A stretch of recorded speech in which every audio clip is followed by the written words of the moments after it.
Hi, I'm Misty Velasky, and this is Ojai Valley News in Depth. Joining us today is Laura Stinchfield, our local pet psychic. Hi there. Thanks for joining us. Thanks for having me. So who's this you brought with you? This is Storm King.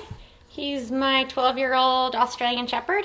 Mm-hmm. And what's he thinking today? Stormy, what are you thinking today? Do you want to say anything? He says that he wants to say that Ojai is his favorite town that he ever lived in. Well, I'm sure a few people share that sentiment. Yeah, I know, me included. Now, you describe yourself as a pet psychic. So what exactly does that mean? So a pet psychic is the same thing as an animal communicator. And what that means is that I can talk to animals and then I can also hear them back. Mm-hmm. And so how that works is it's done through telepathy. And so I can pick up their thoughts and their feelings and their pictures in their minds and then transfer it into words. Okay. So I can have a dialogue with them. Great. Yeah. And how did you discover this talent? Well, when I was really little, I was doing it. I mean, as long as I can remember, I knew what the animals were thinking and feeling. But it wasn't until my early 20s that I actually started to really think about it and started to notice that other people weren't doing that also. But one of the main things that happened to me is that I had a little cat named Juliet, and I was backpacking a lot, and every time I would go away, when I would come home, she would wait for me on the front porch, and then she would take off because she was so mad that I was going out of town.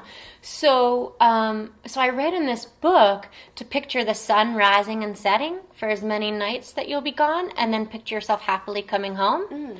And so I did that with her, and then when I came back from my trip, she was waiting for me on the front porch, and then she walked inside the house with me, and that night she slept with me, which she had never done before, and she was like kneading my head all night long and purring. And so then I was like, wow, there really is something to this. Mm-hmm. So I lived in New York at the time, and I moved out to California, and I studied with a woman named Carol Gurney, and she's one of the pioneers in the field, and she's in Agora Hills.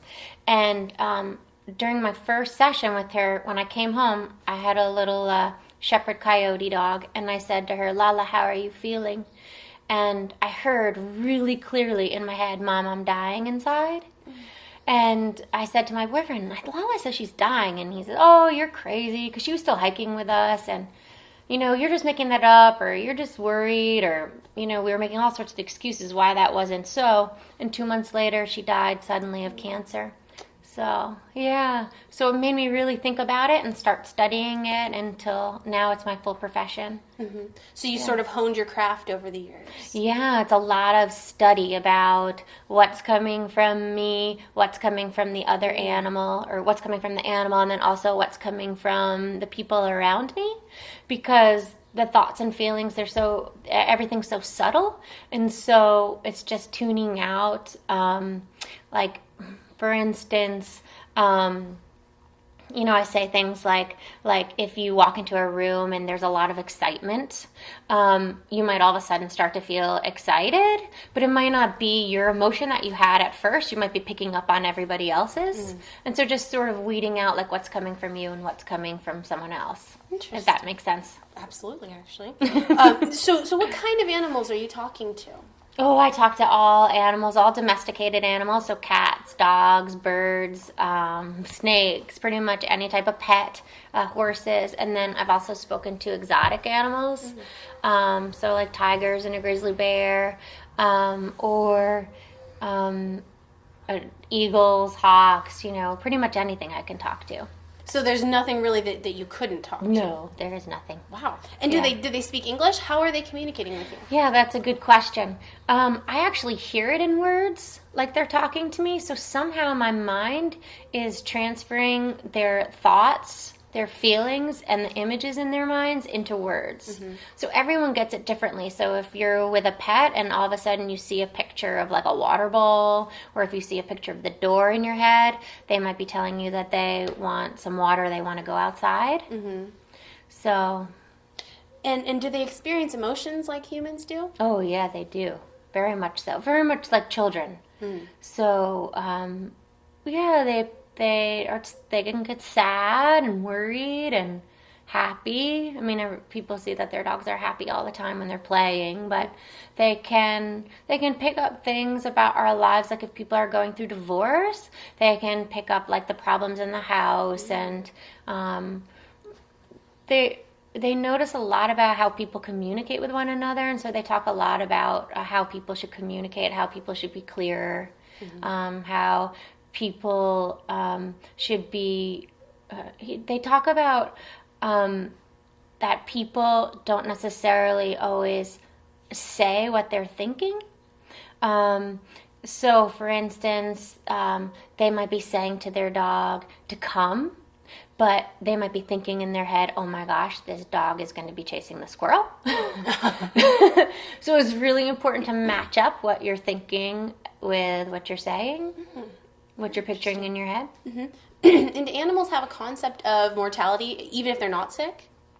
So like a concept of death? Yes. Yes, they do. But it's just like people. Like some animals know a lot about death, and they know a lot about the dying process, and they believe strongly that there is an afterlife. A lot of them can see spirits, or can see spirits that come to help their people when their people are in trouble, or their people are dying, or if their animal friends are dying. But some of them are also very frightened of death, and they don't really know what it is, and they know that it can come with a lot of pain, and they don't know how that pain will end and where they go afterwards. So it's kind of like people, some of us have a strong view of that there's something afterwards, and others don't. Yeah. Now, recently you wrote in the Ojai Valley News in your column about the Australian floods and fires and the animals there and the suffering that you had felt from them. Right. Last night we actually had that big earthquake in Japan. Right. Have you been feeling anything from that yet? It's really interesting. I haven't spoken to any of the animals yet about that, but yesterday we were down on. I went to Santa Barbara, and when I was getting closer to Santa Barbara, I just had this like anxiety feeling in my body, sort of like I drank too much caffeine. But I had like carrot juice and apple juice before, so I knew it wasn't that. And I actually said to my friend once I got to Santa Barbara, it's such a strange feeling in my body that, like, I don't think I can stay here. And he says, you don't go shopping, just go home. But I had to pick up some of Stormy's thyroid meds. So we went to the vet, which is close to the beach. And so actually, when we got to Santa Barbara, too, Stormy was panting a lot. And I was like, what is wrong with him? And he's like, I feel really nauseous. And so we got out to go to the beach, and Stormy wouldn't go to the beach. And he loves the beach. He's like a dog, they love the beach. And I said, why won't you go to the beach? He's like, I don't think we should go to the beach. So we actually got back in the car and went home. So I don't know if we were picking up something, but I wouldn't be surprised. Like the time where around Christmas time where there was the big tsunami, I asked Stormy the next morning, I said, did you feel anything? And he said, Mom, angels and evil were fighting, and angels won, but they're crying. Oh, wow. I know. It gives me chills. I know. So, but it was interesting. I've been thinking about it all day today, that I should talk to like the whales and the dolphins that are out in the Channel Islands, or near the Channel Islands, and ask them if they feel anything. Yeah. And so he sort of gave you a foreshadowing, but have you ever been actually warned of an impending situation that you were able to avoid?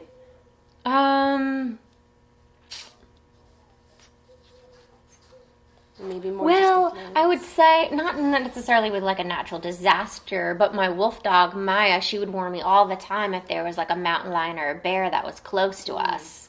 So she could sense them from far away, even if they weren't in visual sight. So I've definitely had animals warn me and keep me safe, but not necessarily about a natural disaster. What would you say to people who might question your ability to speak with animals?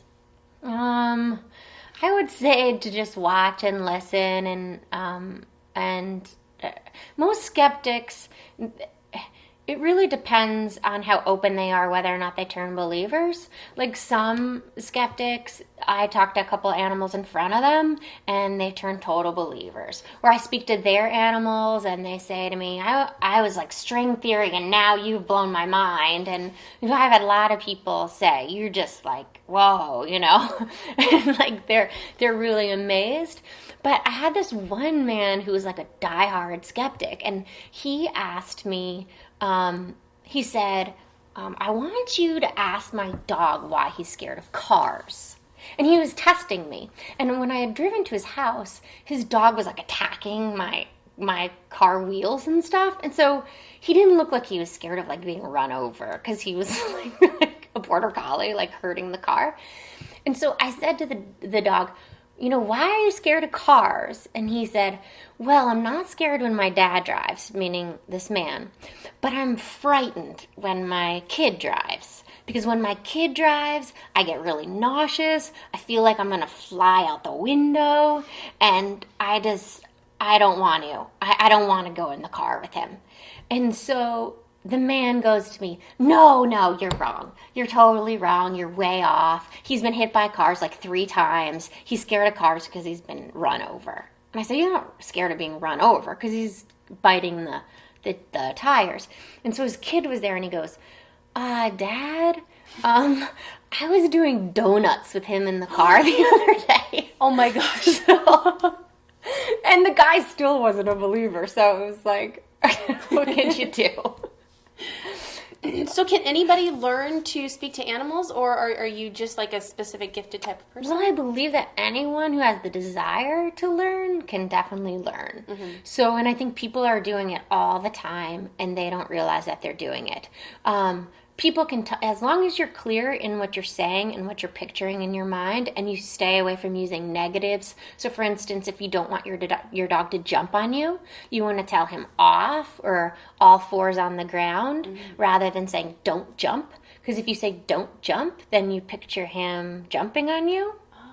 It's a contradiction. Yeah. So you have to be really careful. They pick up on the images first. Mm-hmm. Well, actually, body language first, and then the images, and then your voice.